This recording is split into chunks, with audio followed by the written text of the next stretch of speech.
First Watch Now. What you need to know from the Cochise County Sheriff's Office. Hosted by Cochise County Public Information Officers Carol Kappas and Grady Butler.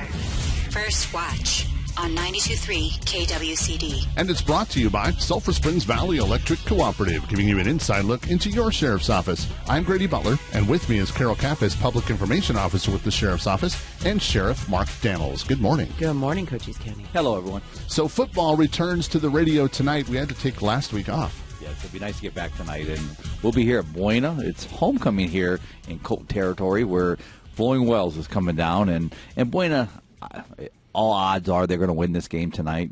Flowing Wells is kind of a struggling team up there in the Tucson area, so Buena needs this win. They need to get back on the winning track. They're on a 4-game losing streak, so they really need this win. And so come out and root on your Buena Colts tonight. Plus, it's homecoming for all the alumni to come back out there, but it should be a good game. And that is going to be on 100.9 FM. Pre-game at 6:30. The kicks off at 7 o'clock. You can download the app and listen. You can even take your app with you to the stadium if you want to listen to Sheriff Mark Daniels call the game while the action's going on. And also, we've got some other things happening this week. We've got a busy week with the AG was here. Yeah, the Attorney General was here from Arizona. Mark Brnovich was here on Monday, flew in and spent some time with my border team, myself, talked to some community members, talked to ranchers in regards to the border. I mean, he's been very instrumental in support, asking us what we need, but he wanted to see the programs that we were doing as a local sheriff's office and how our partnership with CBP was. And he was very impressed. He was like, I really like what I see. And then he spent some time with some other folks after he left us, after about 3 hours. So it's a good visit. I'm glad he was here, and I appreciate him coming down here. And part of that also, meeting with Border, you had a meeting last night with the MOA. Yes, Military Officers Association. These are the retired folks that from Cochise County. And I learned something last night. There's 1,300 members of MOA, Military Officers Retired Association. And 1,300, wow. But it was a really good event last night. And we always talk about, sitting there, I was talking to the group, and I spoke to a couple there last night, and they were the victims of the home invasion here about a month and a half ago, where the illegals broke into their house, and she told her story last night, and I'll just say it was very traumatizing to hear it and listen to her talk about how they were locked in the bedroom. She was very appreciative of the sheriff's office. That's why she, brought it up. Also, Border Patrol and the dispatchers, and getting her through this. I mean, truly, when they're locked in the bedroom, she told them to leave. They didn't. They were coming through the house, and she heard them going through the rooms, and they even tried to get into her bedroom where they were barricaded in. So once again, it was traumatizing. I told my wife last night when we were leaving, I said, can you imagine what she goes through when she goes to sleep at night in that same house? So again, when these incidents happen, when you have victims of crimes, it's beyond just the headline, truly beyond the headline. So my heart goes out to both that couple, both the husband and wife that were involved in this last night. But she shared it last night, and it was very touching. So last week there was a bunch of events, one of which was the Relay for Life, where you hosted. Yes, and you were there too, Grady. I was. And Jeff Damport, all of us were out there last Saturday, excuse me. And it was a nice event. It wasn't the numbers that we usually see for Relay for Life, but the quantity wasn't there, but the quality was. I mean, people were very embracing. In fact, we gave out like 100 T-shirts. So if you weren't there, you missed your T-shirt. We threw them out to the kids and the adults, and even the Arizona Rangers are going to tell on you we're getting their T-shirts that we're throwing at them. So just a good event, and again, I mean, we're supporting our survivors, remembering those, and hopefully someday we'll eliminate cancer in the world. So that'd be an awesome feat. And there was also the Dorado Parade. Well attended. Well attended. Of all the parades we did in the fall from all over, September, October is parade months, and that was such a packed event. People come out for El Dorado. The weather was awesome. People were out there. People couldn't have been more respectful to law enforcement. I know the sheriff's office and others that were there. And so thank you to everybody who went to El Dorado, supported Tombstone, but also just supported law enforcement. And time flies, because 140 years ago, the OK Corral shooting happened in Tombstone. Isn't it amazing? That was on the 26th, yeah. Mm-hmm. And a little trivia on that. That was none of that was filmed in Tombstone. That was all filmed up at the old Mescal site off I-10, which was just sold, which was owned by Old Tucson, but was sold to one of my deputies. Oh, cool. So they're refinishing that, and they have a lot of interest. They have a lot of volunteers. They're always looking for more. So that's going to be really nice when they get that all complete. Yeah, the Karshner family bought that, and they're looking to do events there. A wedding, for example, retirements, whatever you want to use it there for. But you know, the Karshner family, but it's nice to see that put back in place, because I did security for the Tombstone movie back in the 90s when they did it. But so many people, and I think it was filmed in Tombstone, and obviously I would too if I was Tombstone, but yeah, it was all filmed up there in Mescal. So if you're ever heading to Tucson, look at the Mescal exit. If you look out into the north of I-10 and the horizon, you'll see a bunch of buildings. That's where Tombstone was filmed, plus Old Tucson, and some of the shots were in Tucson. And some of the other things that you were working on, man, the week has gone like crazy. It really has. Special Olympics had their Bearcat pool. That was on Sunday the 17th as well. So we had our people out there. We did, but Border Patrol won it. Grady, you were out there emceeing this, I believe, and Border Patrol, they brought their cow truck in and brought a couple of their big guys, got them off the truck, and you'll see these guys. It's incredible. I mean, it's not even right, but they got them off and they won it. And they beat their own time from last year by 2 seconds in the Ironman poll. So they were... Oh, they're huge. Yeah, they were pulling that thing. And they get them back up on the cow trailer and take them away. So, I mean, we'll see them next year again. So if you want to see something, I mean, they're just huge. We did a National Night Out 2 years ago, and Border Patrol came out and they had spikes on their shoes. Remember that, Carol? Yes. They had spikes. I'm like, hey, that's not fair, but there is no fairness when you're in competition, I guess. So they wanted to make sure that they won. Yes, and they did. And so we have, like, in addition to what has been going on, we have another fun-filled week coming. So we have Red Ribbon Week next week. Yes, and Monday morning I'll be down at Palomino School, which is part of the Cornell School District, talking to the kiddos down there, and I'll be doing 2 sessions with them. Excuse me. The weather's kicking me here. Down there at, I think, 8 o'clock in the morning till about 10, I'll be down there talking to kids and just having an open little session for Red Ribbon Week. So it's exciting to go to those schools and seeing the kids, all that young energy. We're going to also have McGruff there one of those days, and so he can interact with them for a little bit. And we have a canine demonstration Monday afternoon. I was going to say, I didn't think canine saw our canine was going down there too. It's good to see that. Anytime we can interact with our schools, we're doing something really cool, just like today. Yes, today we're having some kids come out to see the sheriff's office. Yeah, we have 88 high school kids from Buena High School today coming down, and they're going to be spending the day with us, having lunch with us, touring the jail, just different. We're breaking them up in groups because there's so many of them. So they'll be broke up in groups, and they'll be doing all kinds of things, from touring the sheriff's office, understanding why we do what we do, and looking at some of our equipment, and it should be a good day with them. And they're going to also go through the court. So Judge Poppy will be there. He's agreed to speak to them and tell them about, what goes on with the whole system. So you get a complete look at it. You get the inception from when you have the law enforcement contact. You have detention in case it goes that far, and you have the courts. So it's just a full day for them. Yeah, it should be a good field trip for them. And one of the special things we're doing for them is we're actually bringing our jail transport bus to Buena High School at 8:45 this morning. And the seniors, the older kids from the CTE program at Buena will ride in that back down to Bisbee, and they're all excited about that because that's it's a fugitive bus, so it's pretty cool. And it will make it there, and of course, we will get them off. It breaks down one time when we're labeled with it. I know, it's terrible. It's terrible. So it'll be fine. So we've had a couple of incidents in Mescal. So let's talk about the cruelty to animals incident. Well, I'll just start off by saying this: there's 3 populations you don't touch. Seniors, kids, and animals. And we've seen that over the years. And Carol, I saw you put that post out there where the individual, the bad guy, I'm going to call it in this one, ran over that dog. What a horrible thing.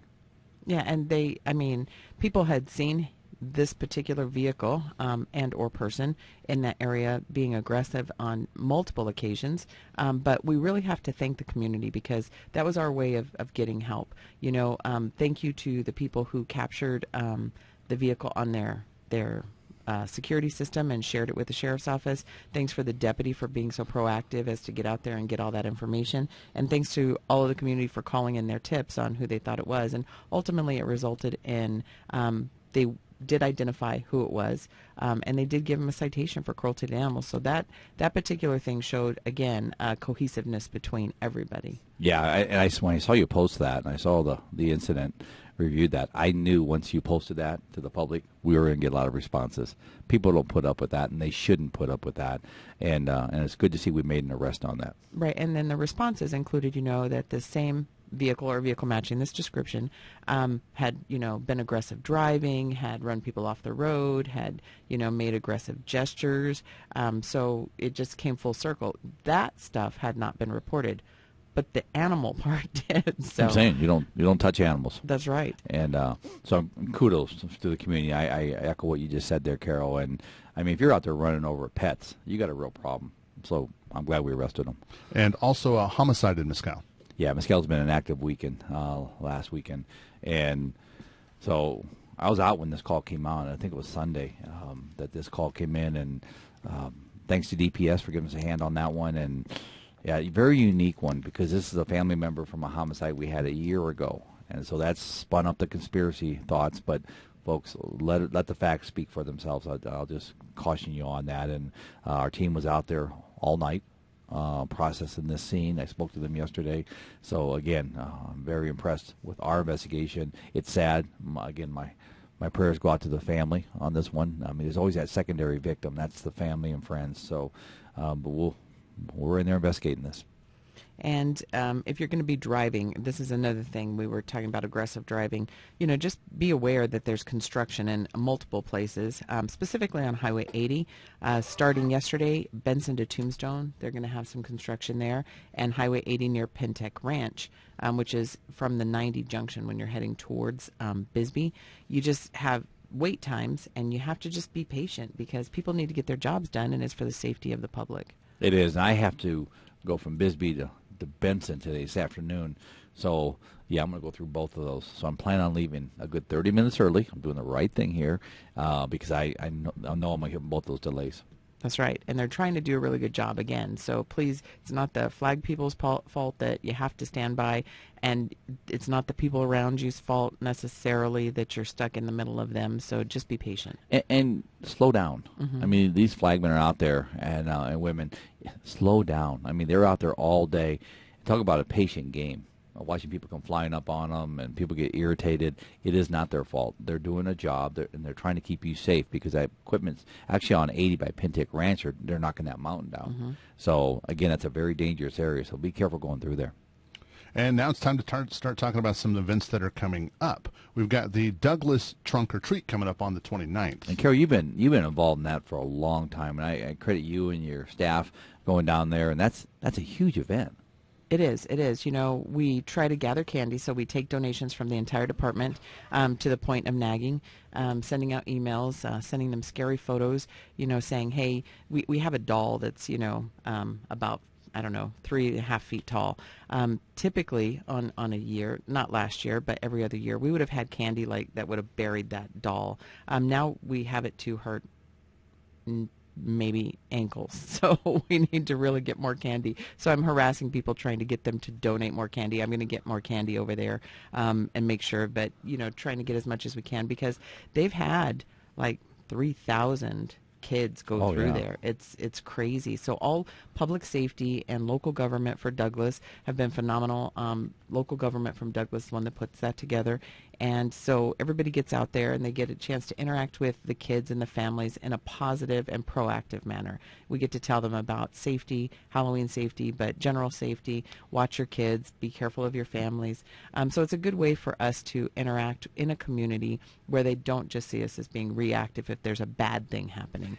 And I think we need to clarify, we don't buy the candy out of the sheriff's office. No. This is all donated candy for the community. In fact, I'll donate, and a lot of the commanders and others donate the candy to you, Carol. We can go down there and give that candy out to the kids. So, yeah, it's just not something, hey, why don't you just go buy it? Well, we don't do it that way. That's your tax dollars. We're very, very, we just don't spend the money on candy, let's put it that way. I don't have that kind of budget. So, right. So if you want to donate candy, let us know.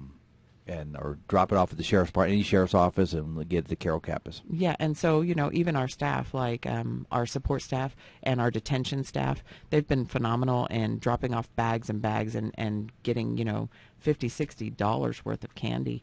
Animal control, we've had them, our deputies have dropped off tons of candy, our lieutenants. So thank you all for who have donated, and we're just going to keep that up because we have until Friday. We have until Friday to get that done.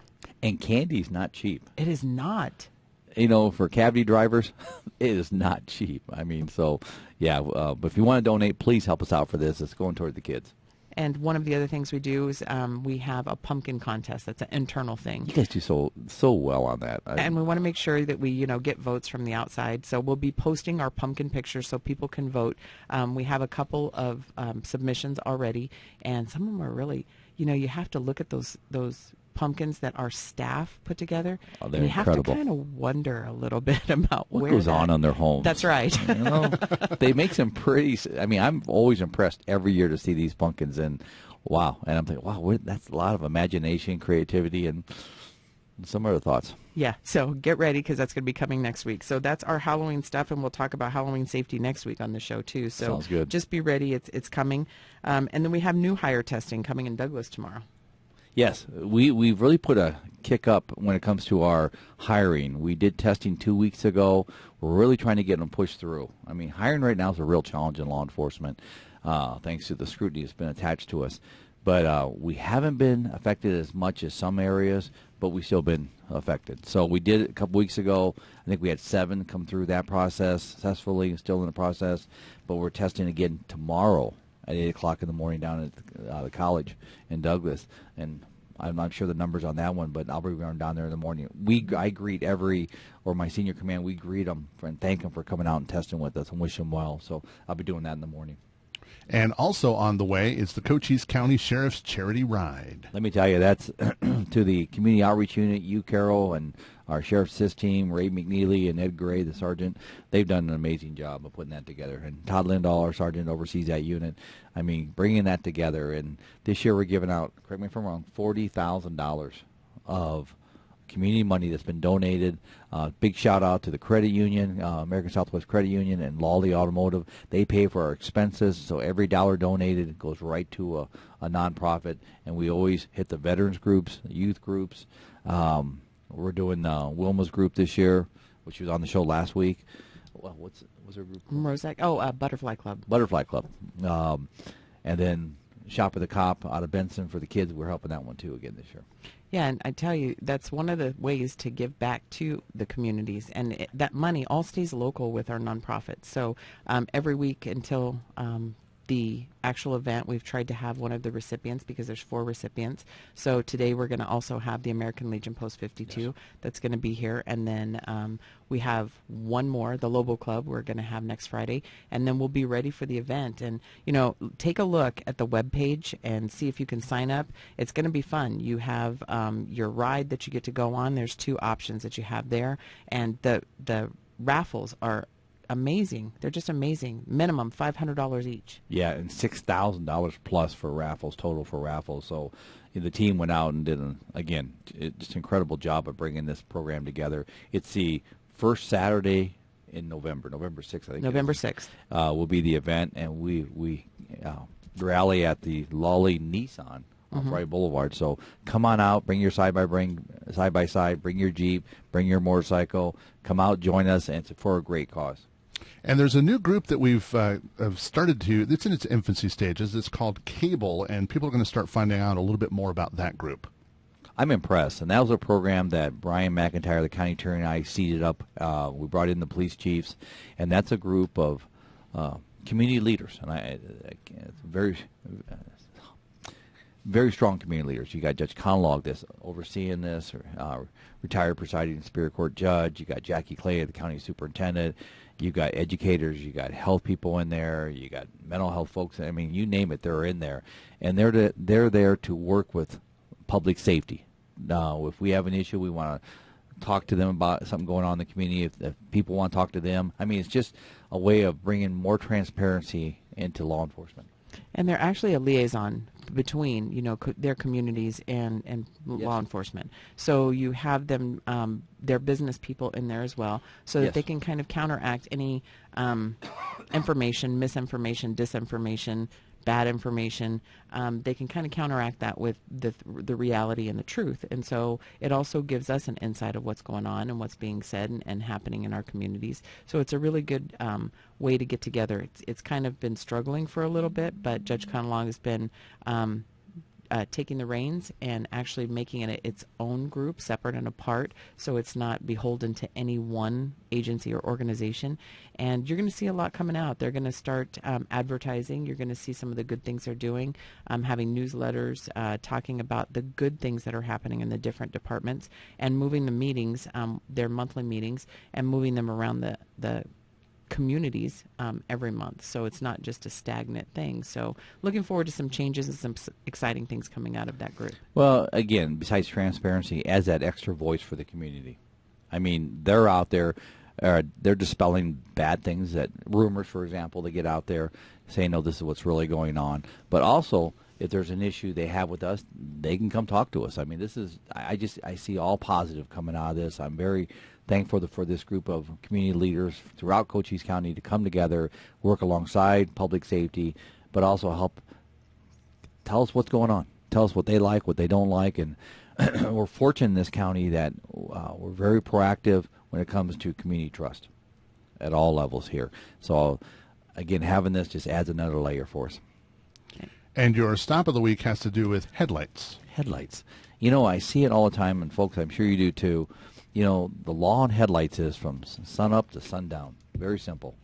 And last night I was coming in to speak here at the golf course last night for the MOA dinner. And here's a vehicle. And this is coming up on 6:30. No headlights. And we know at 6:30 it's getting pretty dark. And I stop him. He goes, why you stopping me? I said, you have no headlights. He's pulling a trailer. And he made a comment, oh, is it that time already? Folks, the time is when what you can see is maybe not what people see of you. I mean, it's hard to see people after it. And everybody thinks, well, I can see out my windshield, they can see me. That's not the case. But the law says sun up to sundown. Once that sun goes down, whether you can see or not, or people can see you, especially in the summertime, you got to turn your headlights on. And it's for your safety that we do that. So my safety message is turn those headlights on. If you turn them on early, there's no foul there. And also for your safety message, making headlines today, Alec Baldwin. He just discharged a prop firearm filming in New Mexico on Thursday. He killed the director of photography and wounded the director. And that feeds right into your safety message of the week. Yeah. Gun ownership is gun responsibility. It is. And we've had the incidents for, those accidental discharge. They call them ADs. Every gun is loaded. Every gun is loaded, so be careful. If you have guns, make sure you lock them up. Make sure you secure them. Make sure if you're going to have a gun that you're confident with it. Go through training, become responsible with it. I mean, Mr. Baldwin, I'm sure, is having a horrible day in New Mexico after what happened. That was a friend of his. He thought he had a prop gun, thought it was unloaded, and killed somebody. So again, be very, very careful. I've seen tragedies over the years of my career from the same type of incidents and scenarios playing out, and you can't reverse that. So just be careful with that. All guns are loaded. All right, and Sheriff Mark Daniels, we thank you for coming and talking to us today. Invite us out to Cochise County football tonight. Please join us tonight. Buena Coats is homecoming here at Buena, where they're taking on Flowing Wells. We'll have pregame at 6:30. Game kicks off at 7 o'clock. Hopefully we'll see everybody tonight. And that's on 100.9 FM. You can also download the app. And Carol, who do we have coming in next? We have recruiters from Fort Huachuca, so we're welcoming them. It's First Watch on KWCD Country, brought to you by Sulphur Springs Valley Electric Cooperative.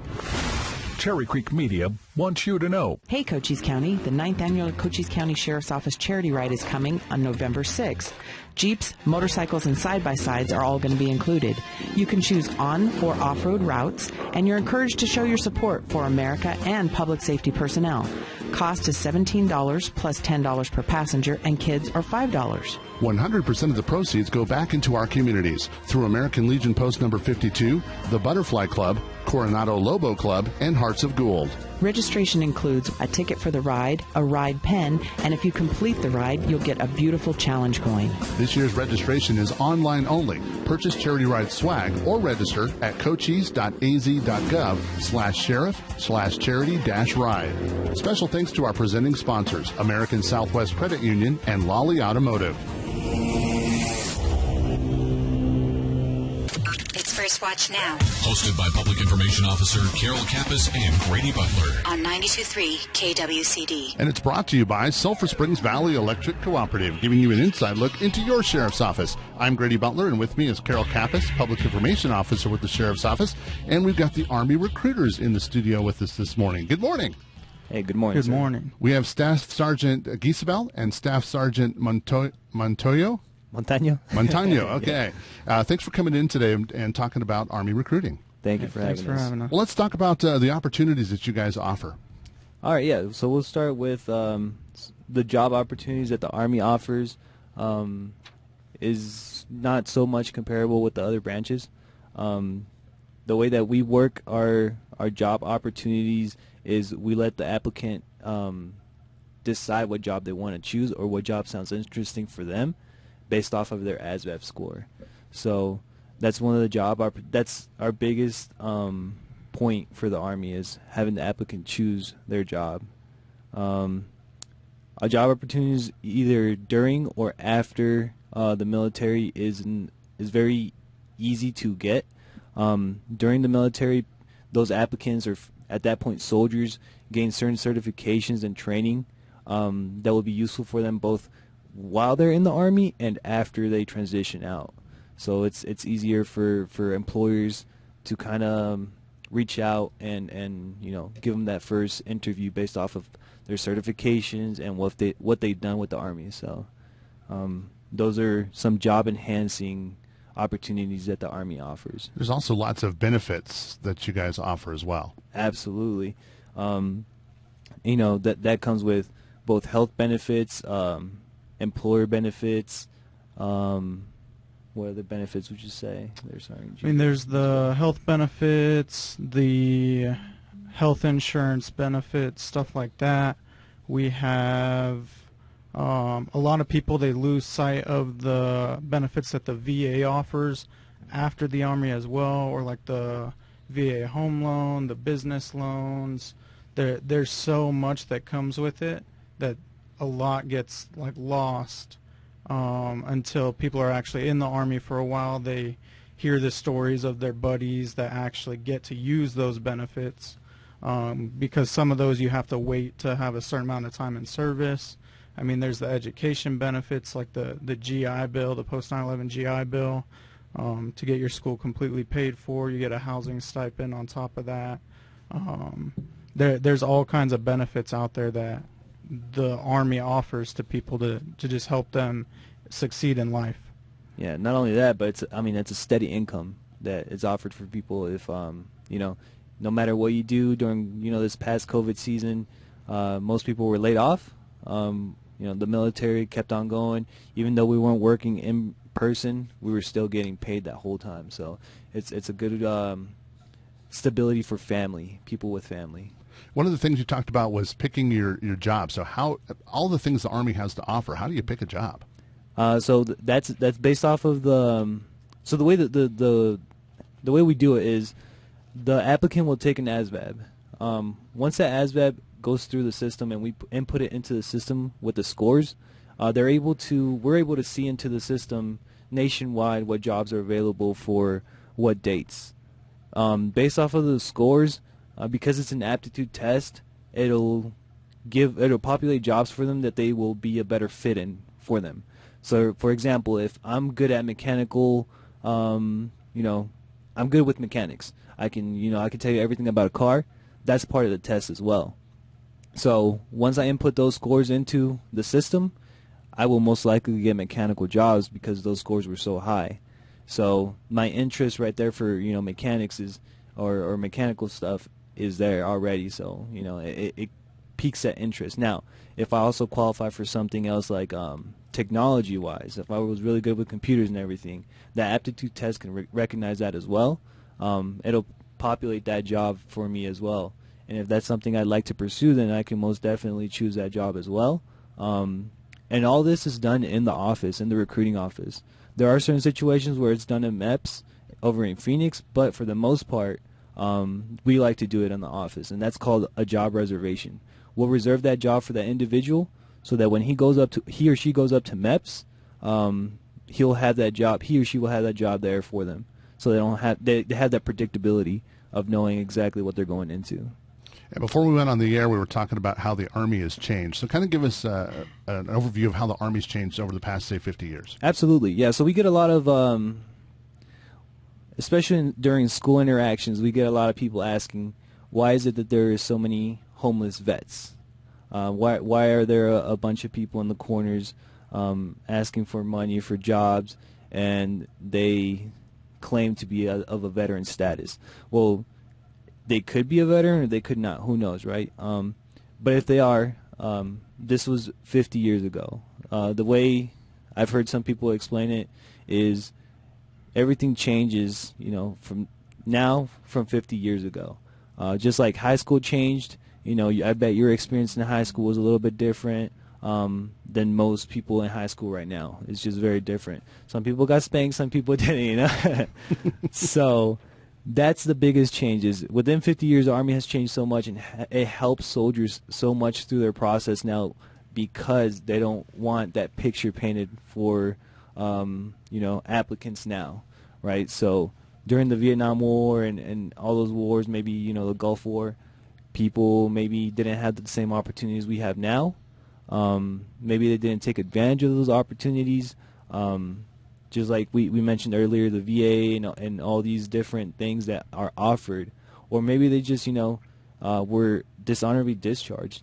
But now, regardless, veteran status, you will be helped after and during your service.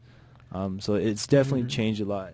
There's definitely a lot that has changed in many different ways that I would say from my point of view.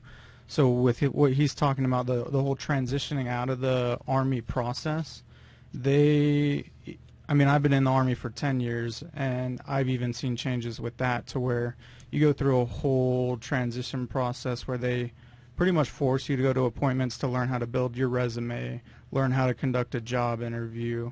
They make you aware of all the benefits and resources that you have during that transition process for that better transition to the civilian side after you get out, whether it's after a first enlistment of 3 years or you're retiring from the Army. Everyone has access to that now.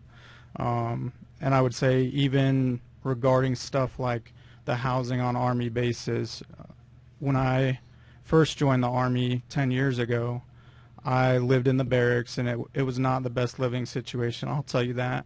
But honestly, it was kind of comparable to some college dorms that I've seen.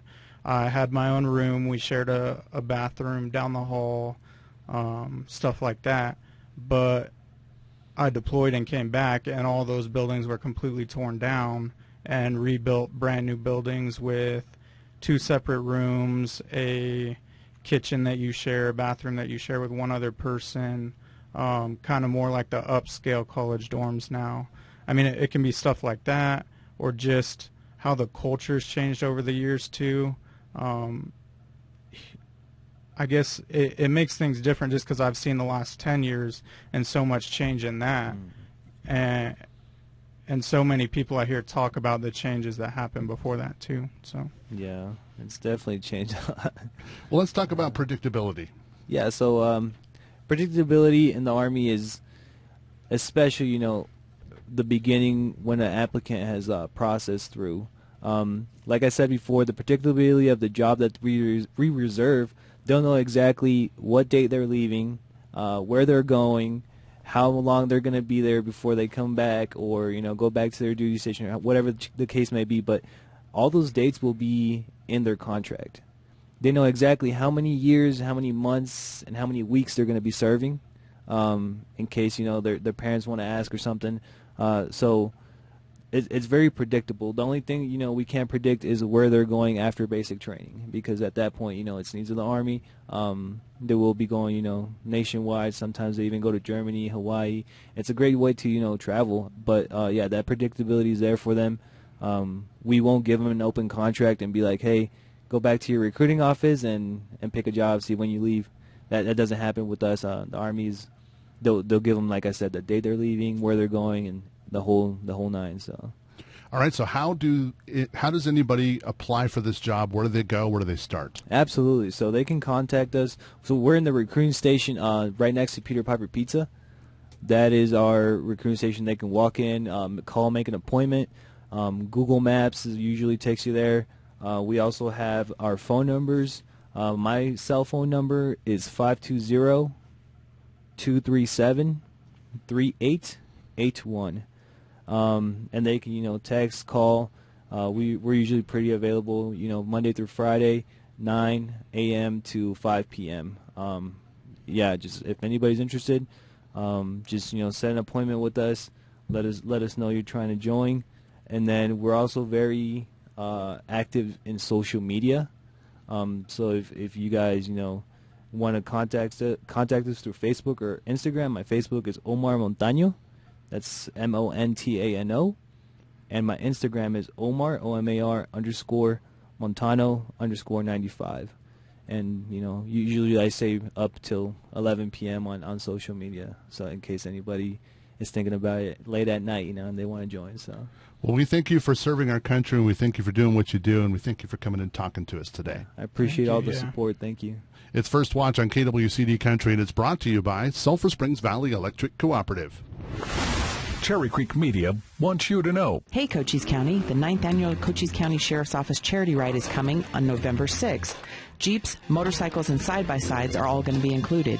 You can choose on- or off-road routes, and you're encouraged to show your support for America and public safety personnel.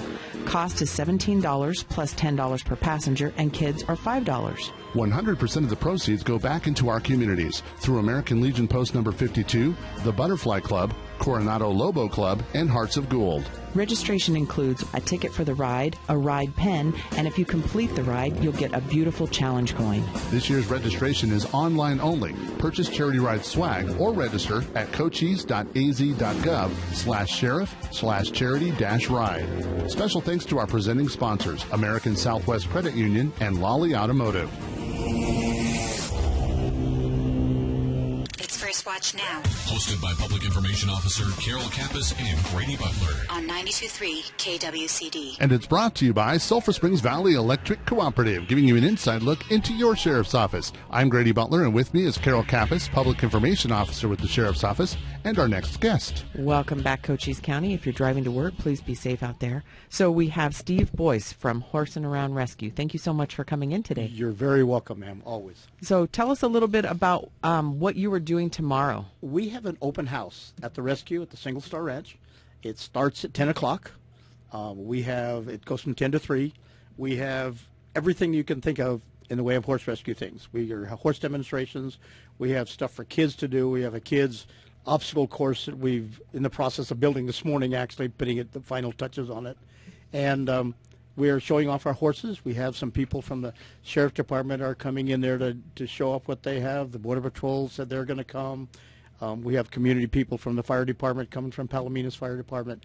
And it's just a way for the community to see what we're doing and talk about what it is that we can help. And we've had people that hey, I've got somebody that's got a horse. What can I do about it? And so on and so forth. So it's an informational thing for everybody, too. You're going to have many donkeys. We have not many. Both. Yes. Okay. Many and many donkeys yes, and ma'am. Horses. Yes, so ma'am. How fun is that going to be, right? It's fun. And actually, I don't know if we should do this on air, but when you kiss a donkey, what are you kissing?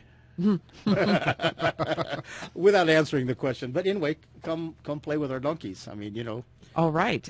Is that what the kissing booth is? It for the donkey, or yes. is it? Oh, okay. Got yes, it. Got it's it. a kissing booth for the donkey and the mini horse. We got 2 mini horses there too. Aw. And you had kids crafts, big truck demo. Well, we got a big dump truck that we use for hauling water, and we got a backhoe, and kids are always wanting to know about the equipment. The Palominas Fire Department's bringing a fire truck down there. I don't know which one. And so we put the stuff out for people to see. This is what we have to use when, like, for instance, with a backhoe. We bury horses all over the county, along with Mike Rutherford and a few other people, but we do it for nothing. If people don't have the money to pay us, we don't. But they contribute, and they contribute. That's great. But if they don't, that's part of it. Right, and you do huge community service like that as far as even helping the sheriff's office. If we have reports of abused animals, yes, ma'am, you take them and you hopefully bring them back. We struggle to take them sometimes because right. we have 54 horses right now. And 54 horses is quite a challenge. When it's got green grass, it's not so bad. But we're going into winter, the grasses are drying up, and it's getting to be it's always a challenge. And our fundraising, because of COVID and all the rest of this stuff, has been challenged for lack of that. And we just got to tighten our belts and figure out a way to make it work, and we do. And so do you have a way for people that want to help to donate? Absolutely. Okay. We have a website, Horses Around Rescue, HORSEN, Around Rescue, and .org. They want to come by and bring us money, people are donating saddles, and this spring sometime we're going to have a raffle or a saddle auction, basically, or a saddle sale. I think we got 20 saddles now, and we can't ride that many horses all at once. So these are saddles that people have had that have gone away and so forth. And I want to thank the Sheriff's Department for, there was a horse that was out in Whetstone that we got calls about, and they had a fly sheet over the top of it. And they couldn't see how skinny it was, but it looked skinny from the outside. We couldn't go on the property because it was private property. So we called the Sheriff's Department, and actually one of the Ranch Patrol guys came out there, looked up the thing, called me up and says, you need to come get this horse.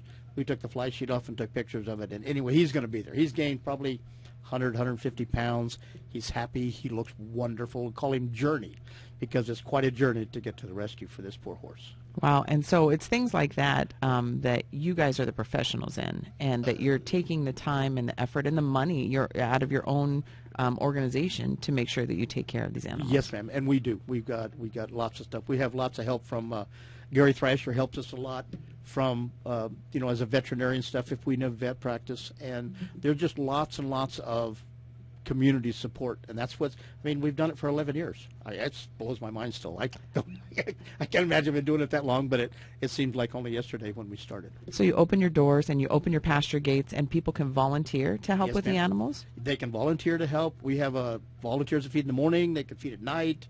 Horses got to eat every day. It doesn't matter whether it's rain or shine. And they do.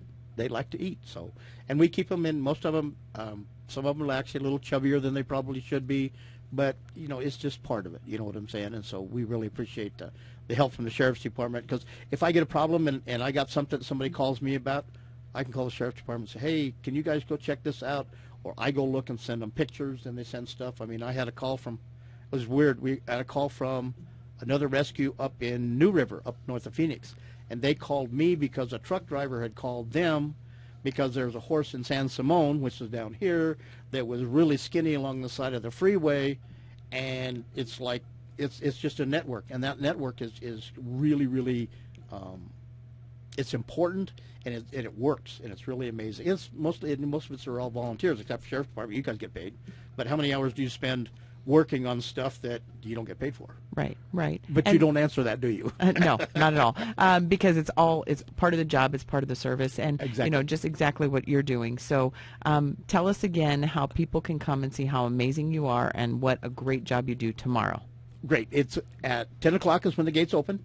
It's on 7484 East Highway 92 at the Single Star Ranch, which is a mile east of Coronado Memorial Road on Highway 92, and we'll be there.